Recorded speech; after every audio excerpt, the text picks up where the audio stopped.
Sudah jadi bupati selesai masalahnya? Belum, masalah besar, mau 2 periode. Sudah 2 periode selesai masalahnya? Enggak, ditangkap KPK. Nah, setelah saya viral, banyak masalah saya Pak, banyak janda-janda curhat. Pak Ustadz, baru meninggal istriku, suamiku baru meninggal, adakah doa-doa penenang jiwa? Baca ini Bu, kalau lagi galau. Lama-lama dia bilang, Pak Bupati, alhamdulillah saya sudah tenang Ustadz, maukah Ustadz menjadi imam dalam hidupku? So, mohon maaf Ibu, saya bukan imam, saya penceramah. Ustadz, kenapa usaha saya selalu bangkrut? Ustadz, kenapa anakku kepala batu? Kenapa istriku suka melawan? Kenapa hidupku susah sekali Allah? Capek saya sudah hadapi. Allah cuma minta 2. Dengar baik-baik. Cuma orang-orang pelaksananya ini jahat. 19.000 ekor sapi dipotong tiap hari. Baru tidak pernah kita lihat daging. Ternyata usut punya usut. Di Indonesia semua ada Pak. Gas ada, minyak ada, nikel banyak, batu bara banyak, sawit banyak, beras ada, sawah di mana-mana ada. Jandanya juga banyak, penganggurannya juga banyak.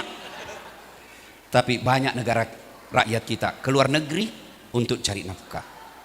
Maka rumusnya, kalau mau bagus negara ini, apapun agama kita, ayo Bapak Ibu saudara-saudara sekalian, malam ini 2 acara kita, peringatan tahun baru dan syukuran atas ulang tahun 18 tahun. Saya ingin menyampaikan beberapa perkara. 1, Pak, manusia paling mulia itu namanya Muhammad sallallahu alaihi wasallam. Tidak ada dosanya Pak. Kalau beliau sholat sunnah, bengkak betisnya Pak. Kalau beliau sholat, tidak pernah kasar mulutnya, tidak pernah makan barang haram. Kalau ada nama Allah, coba lihat kalau ada di mana-mana. Nama Allah pasti di sampingnya nama siapa? Muhammad sallallahu alaihi wasallam. Bahkan Allah sampaikan dalam Quran, andai bukan engkau Muhammad, saya tidak ciptakan dunia dan isinya.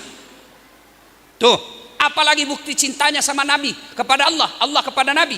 Apa dia bilang? Waktu mau Nabi sakaratil maut, ditanya malaikat pencabut nyawa, wahai malaikat, cabut nyawanya Muhammad. Dengan catatan, tanya dulu kalau dia mau cabut nyawanya, kalau tidak mau tunggu.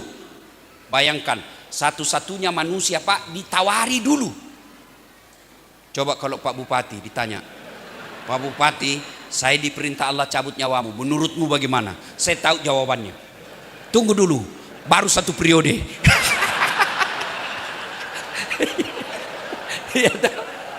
Masya Allah. Begitu cintanya Allah kepada Nabi, ditanya dulu. Adik-adik, bapak-bapak, yakin manusia paling mulia Nabi Muhammad? Yakin? Yakin Nabi Muhammad paling dicintai Allah? Dengar baik-baik. Meskipun beliau manusia mulia, diusir dari Mekah ke Madinah. Coba, diusir Pak. Siapa yang usir? Pamannya sendiri, Abu Lahab namanya. Abu Lahab itu saudara dengan Abdullah, bapaknya Nabi. Pamannya yang usir. Ketika diusir, dikepung rumahnya. Mau dibunuh Pak, mau dibunuh Nabi Muhammad. Dikepung rumahnya. Dalam sejarah dijelaskan, kucing aja lewat malam itu pasti kelihatan. Tapi Allah perintahkan Nabi membaca salah satu surah. Siapa yang tahu ini ayat yang dibaca Nabi? Siapa yang tahu? Saya kasih hadiah. Buah merah. Siapa yang tahu? Hah?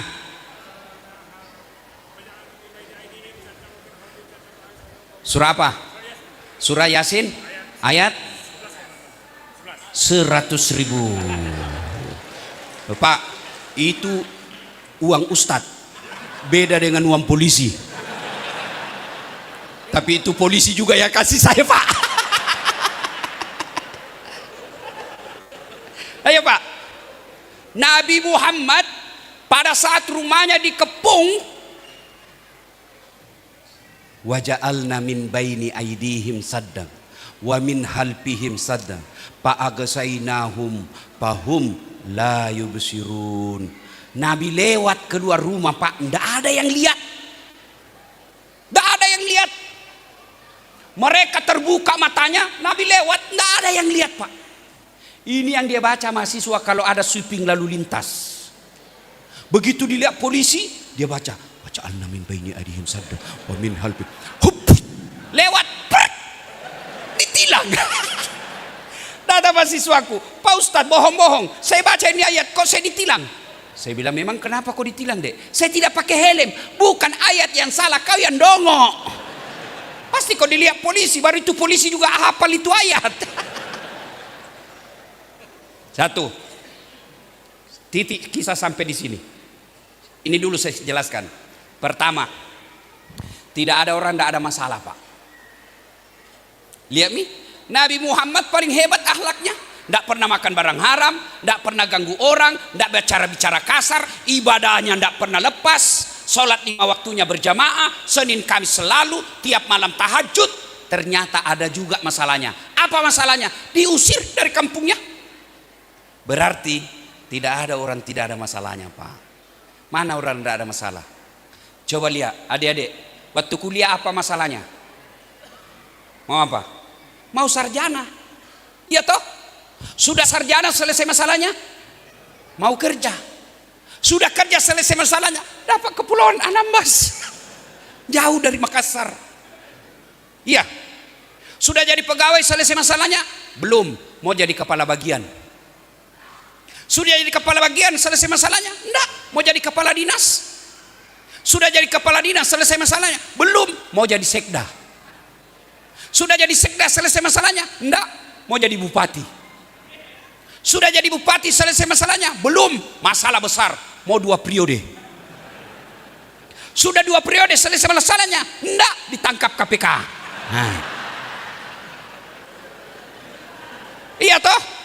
Mana ada orang tidak ada masalahnya? Ini di depan saya. Muka-muka penuh masalah kita ini semua, Pak. Saya, Pak Bupati, Bapak pikir tidak ada masalah saya, Pak? Bahasa masalah saya, Pak. Hampir tidak ada pernah ada di rumah. Kadang-kala kita pergi, nanti diantar jemput Pak Ustadz. Setelah selesai acara, tidak diantar pulang. Ayo, tidak ada orang, tidak ada masalahnya. Apalagi secara pribadi, Pak. Setelah saya viral, banyak masalah saya, Pak. Banyak janda-janda curhat. Pak Ustadz, baru meninggal istriku, suamiku baru meninggal, ada doa-doa penenang jiwa. Baca ini, Bu, kalau lagi galau. Lama-lama dia bilang, Pak Bupati, alhamdulillah saya sudah tenang Ustadz. Maukah Ustadz menjadi imam dalam hidupku? So, mohon maaf Ibu, saya bukan imam, saya penceramah. Tidak ada orang, tidak ada masalahnya, Pak. Semua kita punya masalah. Ayo, coba lihat dalam rumah tangga. Ada orang kasihan, sudah 2 anaknya. Apa masalahnya? Tidak ada rumahnya. Ada orang sudah ada rumahnya. Apa masalahnya? Tidak ada anaknya. Ada rumah, ada anak. Apa? Mertuanya selalu ikut campur urusan. Mertuanya baik, rumah ada, anak baik. Ada apa masalahnya, Ustaz? Iparku adalah maut. Iya toh? Tidak ada orang tidak ada masalahnya. Semua kita punya masalah. Coba, bapak-bapak nih. Bapak punya istri cantik. Pikir bukan masalah. Masalah, Pak. Apalagi kalau suaminya jelek. Tambah masalah. Berarti bagus kalau jelek istri. Masalah juga, Pak. Bapak malu lagi jalan sama dia. Mana ada orang tidak ada masalahnya? Pegawai honor. Apa masalahnya? Mau masuk P3 kah? Apakah namanya itu? Pegawai tidak tetap. P3, ya P3. Pegawai tidak tetap, pegawai honor. Sudah 10 tahun pegawai tidak tetap. 10 tahun pegawai tidak tetap. Sudah itu tetap tidak pegawai. Itu. Tidak ada orang, tidak ada masalahnya, Pak. Semua kita punya masalah. Berarti kalau begitu, bukan masalah yang jadi masalah kita. Masalah kita, mau tidak kita menghadapi masalah itu? Tidak ada orang, tidak ada masalahnya, Pak. Kisah Nabi, paling baik akhlaknya, paling baik ibadahnya, paling baik sama orang. Ada juga masalahnya, Pak. Apalagi kita pegawai negeri, pasti banyak masalah. Pegawai honor, pasti banyak masalah. Bupati, banyak masalah. Makin tinggi jabatan orang, makin besar masalahnya. Iya. Berarti yang jadi masalah bukan masalah. Yang jadi masalah bagaimana kita menghadapi itu masalah. Alhamdulillah. Allah tidak mengatakan, Pak Wakil, kalau ada masalahmu kau jadi bupati dulu. Tidak. Pak Polisi, kalau ada masalahmu kau jadi komandan Kapolres dulu. Tidak. Pak tentara, kalau ada masalahmu kau jadi dandim dulu, tidak. Dasat, kalau ada masalahmu kau jadi wali kota dulu, tidak. Allah cuma minta dua. Dengar baik-baik. Ista'inu bisabri wassalah. Sabar, perbaiki solatmu, saya yang selesaikan masalahmu. Itu janji Allah, bukan janji manusia. Ustadz, kenapa rumah tanggaku ribut terus? Kau tidak sholat. Ustadz, kenapa usaha saya selalu bangkrut? Kau tidak sholat. Ustadz, kenapa anakku kepala batu? Tidak sholat. Kenapa istriku suka melawan? Tidak sholat. Kalau sholat, Pak, gampang Allah selesaikan. Mana buktinya? Lihat tadi Nabi lewat, tidak ada yang lihat. Tidak masuk akal. Kalau Allah bilang tidak ada, tidak masuk akal bagi Allah. Maka kalau ada masalah, tidak usah cari kambing hitam. Lebih kau tanya dirimu, bagaimana sholatku? Saya sholat Ustadz. Betul kau sholat tapi tidak ikhlas. Hayyalah sholat, asar lagi. Berarti kau tidak ikhlas. Saya sholat Ustadz. Betul kau sholat tapi main-main. Begini caranya sholat. Bismillah. Iya kada ini.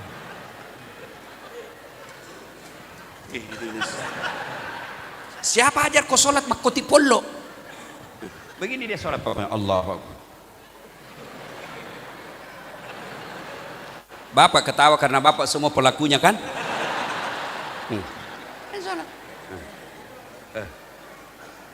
Sholat matanya seperti pencuri. Dia sholat bukan ingat Allah. Apa diingat? Uang. Allahu Akbar. Tadi 200.000 uangku. Beli pulsa 50.000. Beli minyak 50.000. Mana 100 ini? Allahu Akbar. Sami Allah. Sampai diperiksa kantongnya, Pak, lambi sholat. Allah. Rakaat kedua belum didapat. Rakaat ketiga belum dia temukan. Begitu. Assalamualaikum. Oh, di bawah sadel saya simpan. Berarti Bapak sholat tidak ingat Allah, cari duit. Maka saudara-saudara sekalian, hikmah tahun baru pertama, perbaiki sholat. Perbaiki sholat. Kecil buat Allah lunasi utangmu. Kecil buat Allah kasih kau kerjaan. Kecil buat Allah bahagiakan rumah tanggamu. Allah cuma minta perbaiki sholatmu. Saya kasih contoh. Siapa punya dunia? Siapa punya dunia? Ayo jawab. Siapa punya dunia? Allah. Artinya tidak mungkin duniamu baik kalau yang punya dunia kau jauhi. Contoh, saya akrab sama Pak Bupati. Lalu saya datang ke Kepulauan Anambas. Tabe Pak Bupati, Pak Ustadz Dasat, apa kabar? Saya lagi ada di Anambas ini Pak Bupati. Saya mau keliling-keliling, lihat-lihat pulau.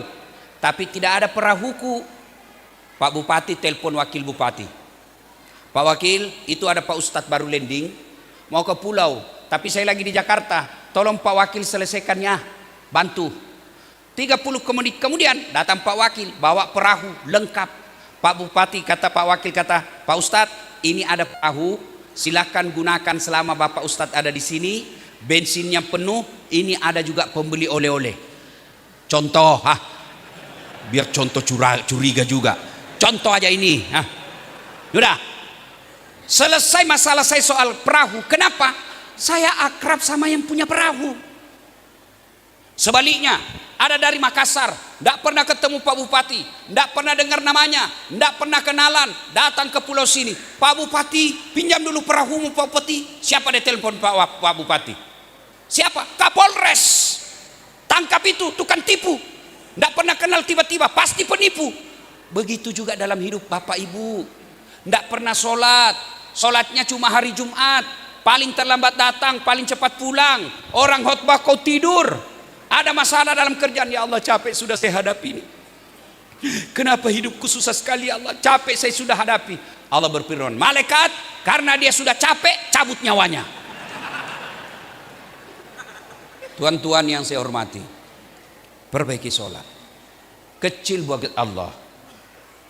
Kecil buat Allah kasih kita ini. Sholat aja. Sholat perbaiki. Kalau Bapak pelihara sholat, Allah yang selesaikan semua urusan. Saya kasih lagi contoh kedua.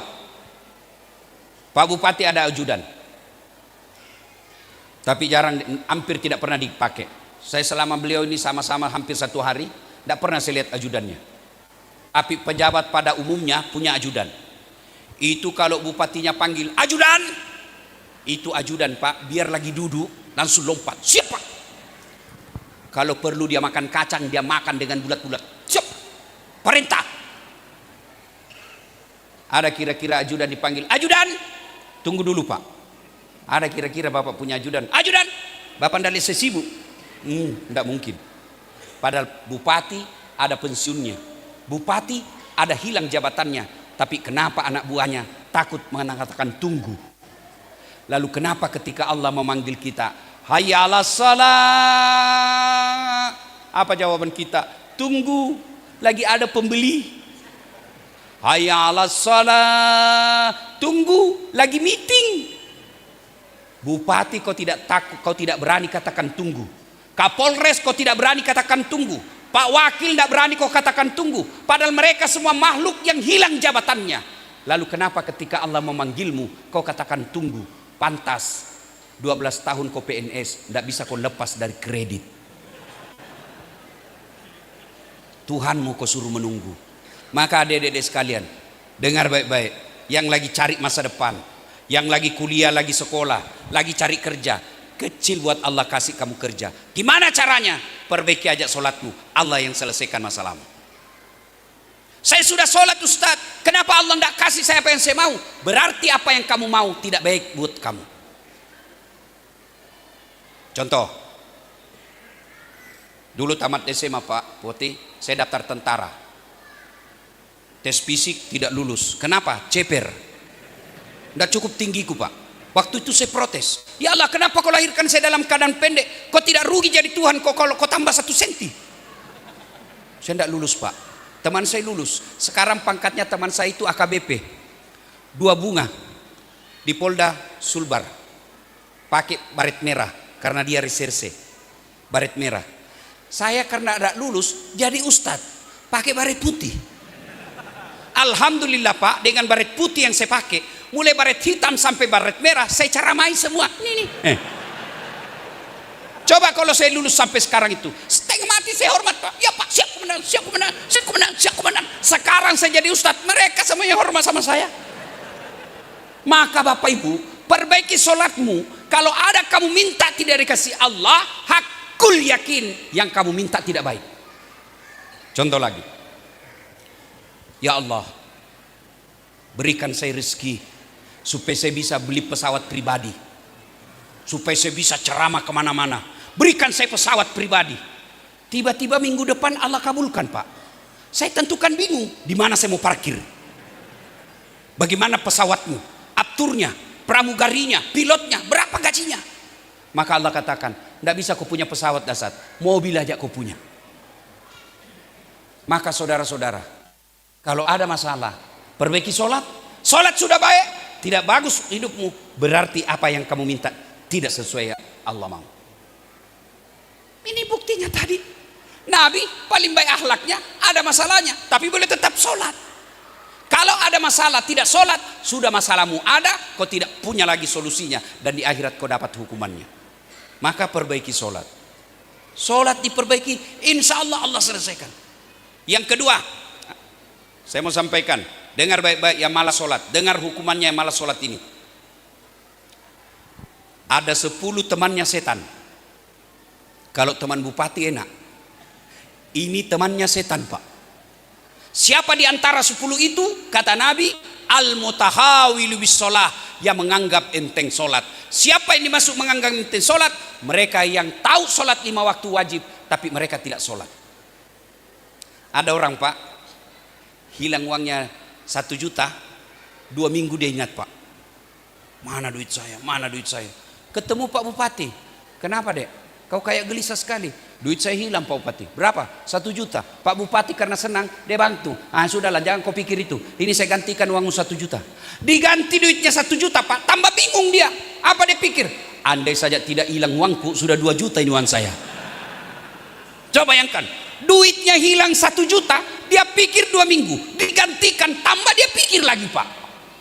Sementara dia tidak sholat subuh, seolah tidak ada dosanya. Banyak orang begini Pak, tidak sholat subuh, seolah-olah tidak ada dosanya. Padahal kau tidak sholat, itulah puncak pengkhianatanmu kepada Allah. Kalau kau tidak sholat, itulah dosa yang paling besar. Maka setan goda. Haji pergi, puasa ke puasa, sedekah-sedekah. Tapi begitu mau sholat, setan berusaha gagalkan. Kenapa? Karena kalau kau tidak sholat, semua amalmu sia-sia. Kalau Bapak Ibu tidak sholat, semua ibadahmu tidak ada gunanya. Maka inilah yang disebut as-sholatu miftahul jannah. Sholat itu kuncinya surga. Kalau tidak ada sholat, nanti dikasih lihat amalnya. Dasat, ini puasamu, ini hajimu, ini sedekahmu, ini silaturahmimu. Mana kuncimu? Apa kunci? Sholat 5 waktu. Jadi kalau tidak ada sholatnya Pak, semua amalnya dihapus. Kapan biasa banyak orang tidak sholat? Kapan biasa banyak orang tidak sholat? Satu, ibu-ibu kalau selesai haid, dia bilang suaminya, kenapa belum pokok sholat ibu? Biasanya cuma 5 hari. Ini sudah 7 hari kok tidak sholat. Apa kata istrinya? Belum bersih, masih ada sedikit-sedikit. Kata suaminya, kau bohong. Apa bohong? Saya kasih lihat kau. Kapan lagi perempuan banyak tidak sholat? Kalau ada pengantin, jilbabnya jilbab sakaratil maut, 3 lapis. Banyak sekali. Ada juga kayak kaleng-kaleng di sini, ada kayak pohon-pohon di sini, dia ikat di sini, akhirnya susah gerak lehernya. Roknya pun sempit, jalannya begini. Kata suaminya, buru-buru kau tunggu dulu Pak, setengah mati kita jalan. Tiba waktu sholat, kata suaminya, kau pergi sholat. Kau tidak lihat ini jilbabku susahnya dipakai. Gara-gara jilbab dia tidak sholat. Orang seperti ini Pak, itulah orang yang paling celaka. Apa alasan Bapak tidak sholat? Ustadz, saya tidak bisa kena air, tayamum. Ustadz, kami di laut Ustadz, di tengah laut, baju kami kotor. Allah tahu Bapak lagi ngelayan, tapi baju saya kotor. Allah tahu, Allah Maha bijaksana. Sholat aja Pak, mau penuh oli, mau penuh bau ikan, laksanakan. Kenapa? Darurat namanya. Sah. Ustadz, kita tidak tahu kiblat, tengok saja di mana matahari terbenam. Kau hadapkan perahumu. Allahu Akbar. Tiba-tiba perahu goyang. Nggak usah juga kau goyang-goyang juga begini. Jangan ketawa, saya serius ini. Ustadz, kita di tengah hutan, habis kencing, tidak ada air Ustadz. Kalau Bapak tidak kena dapat air, boleh pakai daun. Caranya, ini rahasia, jangan kasih lihat mama-mama. Ambil daun 3 lembar. Sudah? Lihat baik-baik cara gosoknya. Ambil daun pertama, gosok ke bawah. Ambil daun kedua, gosok ke atas. Ambil daun ketiga, gosok lagi ke bawah. Begitu cara gosoknya. Jangan begini. Tambah kotor Pak. Ternyata selesai gosok begitu, dapat air, tetap wajib dicuci, wudhu baru sholat. Kalau tidak dapat air, selesai, tayamum. Apa lagi? Apa alasanmu tidak sholat? Ustadz, saya sariawan Ustadz. Sholat sariawan.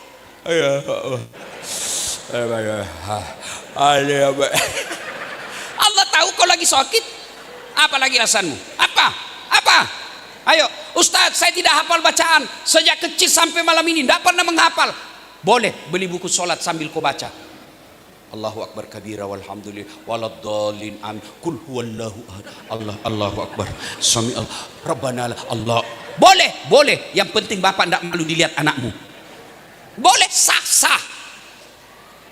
Apa lagi?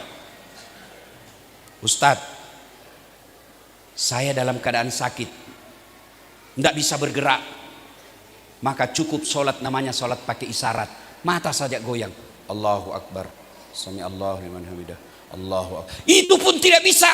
Allah kasih silakan kau sholat dalam hati. Semua bacaanmu kau baca dalam hati. Selesai. Tidak bisa juga sholat dalam hati Ustaz. Ambil kain putih, bungkus, bawa dikubur.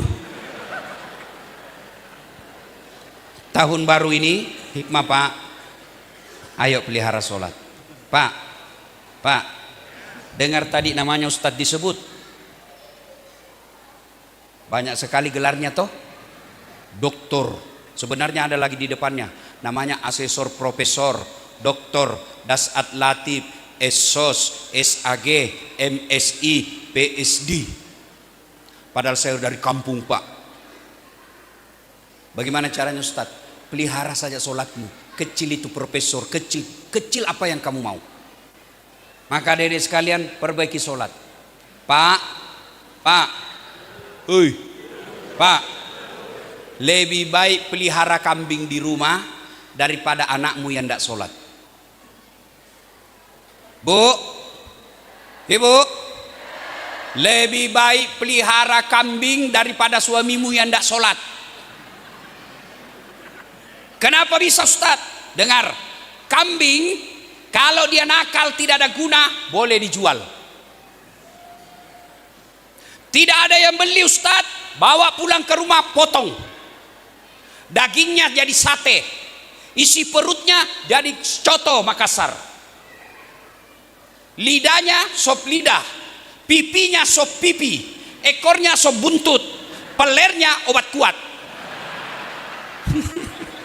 Iya toh, kambing nakal potong. Tapi kalau suamimu tidak salat, kamu apa?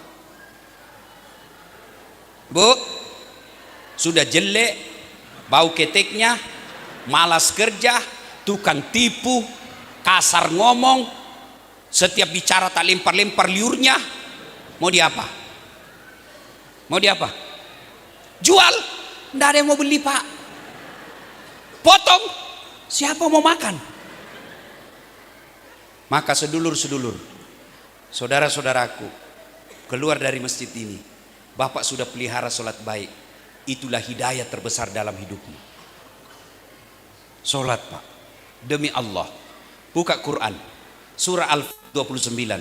Muhammad Rasulullah walladzina ma'ahu sidda'u alal kuffar ruhama'u bainahum tarahum rukka'an sujjada ila akhiril ayat. Tanda umat Muhammad, kalau dia mengaku Islam, kata Allah dalam Quran, kalau dia tidak sholat, dia kafir di hadapan Allah. Tidak ada agamamu. Maka saudara-saudara, pulang dari sini perbaiki sholat. 2, cara menghadapi masalah. Ista'inu bisobri was sholat. Sabar. Ustadz, istriku jelek. Sabar. Kenapa? Itulah yang terbaik buat Bapak. Kenapa Ustaz? Karena kalau dia cantik, dia malu jalan sama Bapak. Kenapa? Karena Bapak juga jelek. Iya toh? Sabar aja Pak. Ibu-ibu, sah? Jawab ibu. Sah? Suami suka sah? Sabar. Suami kasar ngomong sah? Suami kawin lagi sah? Tidak mau dia jawab Pak. Sabar aja Pak. Tidak adalah kalah ini ilmu sabar. Seorang pejabat, seorang pimpinan, kalau dia tidak punya rasa sabar, maka tidak akan tenang anak buah bekerja. Sabar Pak. Sabar. Tidak ada sudah kalah itu. Ekonomi susah Ustaz, sabar. Bukan dengan cara mengamuk-ngamuk. Sabar bagaimana itu? Maksudnya, sebenarnya Pak, dengar. Sebenarnya kita masalah ekonomi ini bukan karena tidak ada rezeki dari Allah, tapi kita tidak sabar menerima pemberian Allah.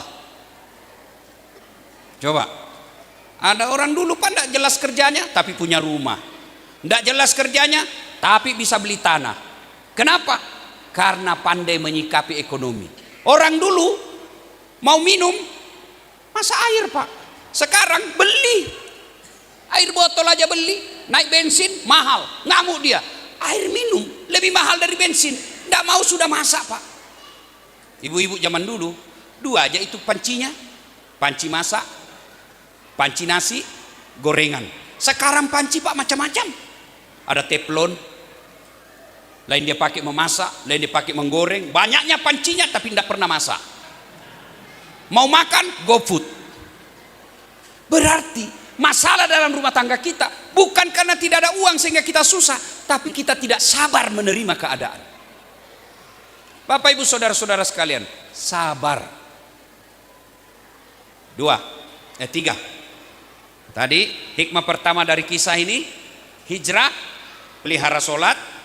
Kalau solat dengan baik, tidak ada yang mustahil bagi Allah. Berikutnya, keluar Nabi. Nabi sembunyi di Gua Sur. Nabi sembunyi di Gua Sur, ditemani oleh Abu Bakar Siddiq. Bersembunyi dalam Gua Sur. Nabi karena capek, tidur di pahanya Abu Bakar. Nabi enak tidurnya, pulas. Tiba-tiba dari dinding ada keluar kalajengking. Tahu kalajengking kan Pak?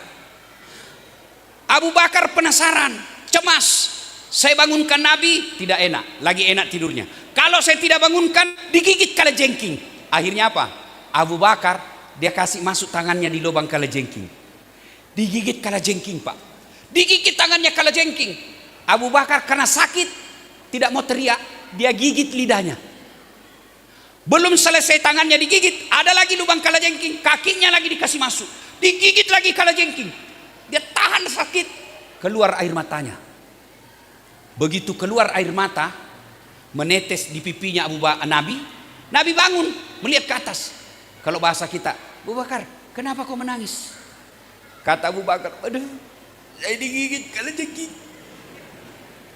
Kata Nabi, kenapa kau tidak bangunkan saya? Tidak tega ya Rasul.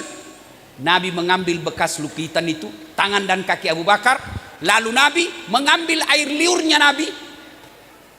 Dia usapkan ke luka, dengan izin Allah sembuh. Air liurnya Nabi. Ibu jangan coba-coba pakai ini. Kau digigit kalajengking, kau minta air liurnya suamimu. Oh, infeksi Pak. Apa hikmah dari kisah ini? Abu Bakar sangat cinta kepada Nabi. Kalau Bapak mau bawa pulang hijrah ini, setelah perbaiki hubungan kepada Allah dengan sholat, yang kedua perbaiki hubungan kepada Nabi dengan cara apa? Melaksanakan sunnah-sunnahnya. Bagaimana cara menghormati Nabi? Al-ulama'u warisatul anbiya. Pak Bupati, Pak Wakil, Pak Dewan, kalau cinta kepada Nabi, satu di antaranya, pelihara ulama yang ada di kampung ini. 5 pesan Nabi. Kalau mau makmur suatu kampung, dari 5 itu satu di antaranya, ilmunya para ulama. Jaga ulama. Saya mau tanya Bapak Ibu, Bapak tahu sholat halal haram dari mana? Dari gubernur. Saya pernah lihat pejabat wudhu, tayamum dia begini. Tayamum dia begini Pak. Padahal pejabat. Dari mana kita dapat? Dari ulama. Kadangkala Kak, kabupaten, gubernur lebih hormat sama artis daripada ulama.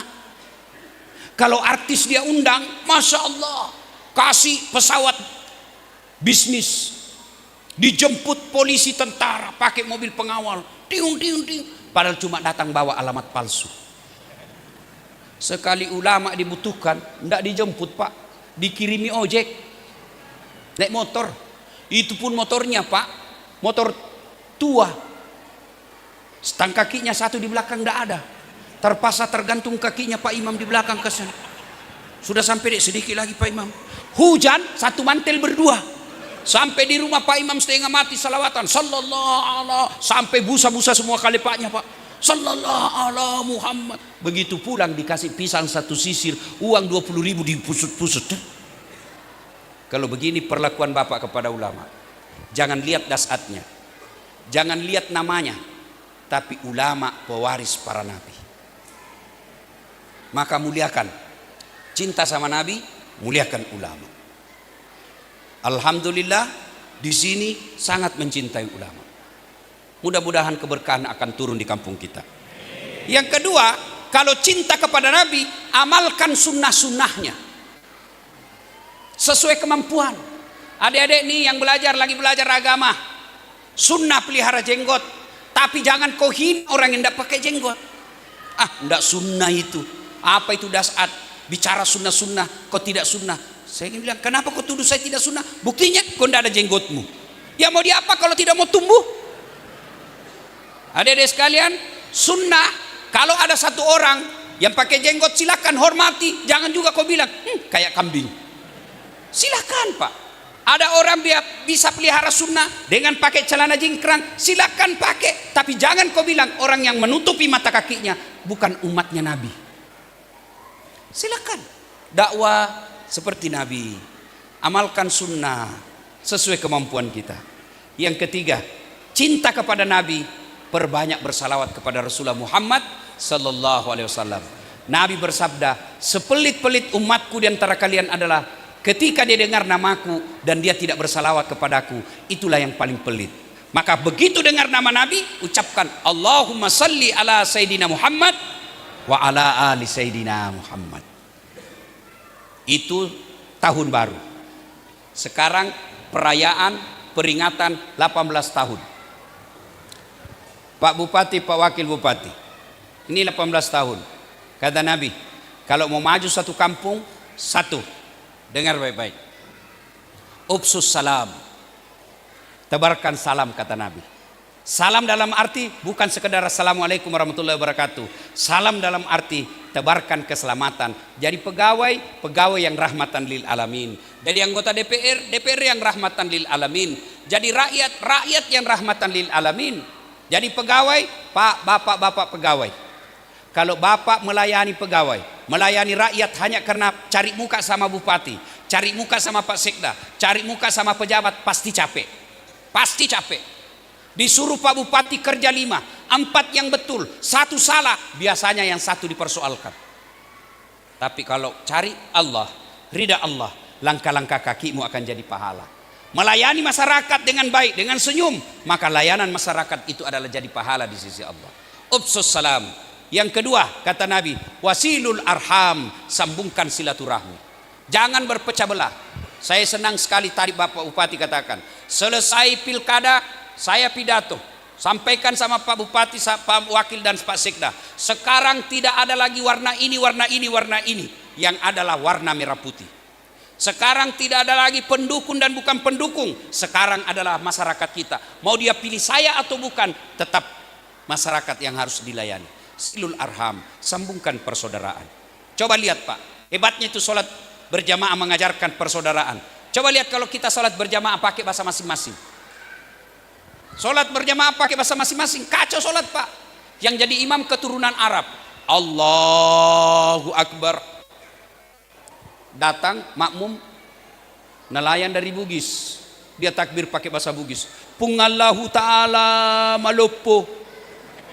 Menyusul penjual nasi Padang, dia takbir pakai bahasa Padang, Allah nan gadang. Terakhir datang jamaah dari Jakarta, dia takbir pakai bahasa Betawi, Allah gede banget gitu loh. itu baru 4 pas sudah kacau. Bagaimana kalau datang semua ini Pak? Maka makna sholat berjamaah sebenarnya adalah ukhuwah, persaudaraan. Bagaimana supaya terjadi persaudaraan? Satu, kalau kau jadi jamaah, jangan kau merasa paling pintar dalam masjid. Ada orang masuk masjid Pak, mulai takbir dia ganggu kita, kayak dia lah yang paling soleh. Allah Allahu Akbar, Bismillahirrahmanirrahim. Kayak dia mau gigit telinga kita Pak. Ada yang begitu. Itu juga tangannya juga kadang-kala menarik perhatian. Pelan-pelan saja Pak. Jangan. Ada di muda lebih kencang lagi. Saya tanya anak muda, kenapa lebih kencang? Dia bilang itu sudah tua Ustaz, saya lebih kuat. Apalagi kadang-kala kalau kau jadi makmum, jangan kau ganggu dengan mazhabmu dengan orang lain. Contoh, ada kaki itu biasa kan? Allahu Akbar. Kasih pindah kakinya. Dia kasih pindah lagi. Saya pernah kasih pindah kaki saya, dia makin dekat, saya kasih pindah lagi, tidak bisa lagi goyang kaki saya, masih dia tempel. Sekali ku injak baik-baik. Selesai sholat dia bilang, kenapa kau injak? Hah, kau juga ganggu saya. Kenapa kasih tempel kakimu ke kakiku? Jadi kaki yang saya ingat. Anu Ustaz, supaya merapat ini sap. Dek, kalau mau rapat sapmu bukan kakimu yang kau kasih rapat, tapi pundakmu. Kalau kakimu rapat sapmu longgar. Sujudlah kau. Iya toh. Jangan sampai kamu punya mazhab mengganggu orang lain. Lalu apa lagi? Kata Nabi, kalau kau pergi sholat berjamaah, pakai sikat gigi, pakai parfum. Apa sikat gigi parfum sampai kepada Allah? Tidak. Lalu tujuannya apa? Itu kemaslahatan orang jangan sampai terganggu. Artinya apa Ustaz? Bau mulutmu, bau ketekmu jangan sampai mengganggu orang di sampingmu. Tadi malam kau tidak sikat gigi 2 hari. Kau makan pete. Kau datang sholat subuh. Assalamualaikum. Ya, kau ganggu orang di samping. Bayangkan Pak, dalam sholat Islam itu bagaimana menjaga orang lain. Bau mulut saja, bau badanmu tidak boleh ganggu orang. Jadi saya heran, ada orang Islam rajin berjamaah di masjid, jidatnya gara-gara sholat jemaah, pengurus masjid, tapi di kampung tidak ada yang senang. Depan rumahnya bertengkar gara-gara parkir, samping rumahnya bertengkar gara-gara gotnya, belakang rumahnya bertengkar gara-gara sampahnya. Baru kau bagus sholatmu, kamu bukan orang mulia. Orang mulia kata Allah, kata Nabi, hairun nas anfa'uhum linnas. Yang baik orang sama orang lain. Bayangkan kalau mau maju di kampung Pak, jangan bertengkar. Boleh berbeda pilihan politik, boleh berbeda mazhab, boleh berbeda partai, boleh berbeda agama, boleh berbeda suku, tapi kita persatuan Indonesia.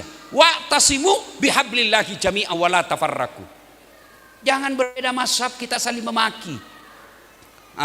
Itu bukan sunnah. Kenapa?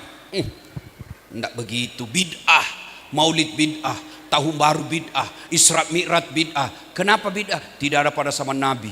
Kalau tidak ada pada zaman Nabi, kalau begitu kasih tahu ustadzmu, jangan khotbah pakai bahasa Indonesia. Kenapa? Nabi khotbah tidak pakai bahasa Indonesia. Kalau begitu kau ceramah, jangan suruh pakai mic. Kenapa? Nabi tidak pakai mic. Itu semua. Maka yang baik, lakukan yang kamu lakukan ini, jangan kau ganggu dan kau salahkan orang lain. Saya paling banyak pertanyaan, Ustadz, katanya kalau ada foto di rumah, malaikat tidak mau masuk.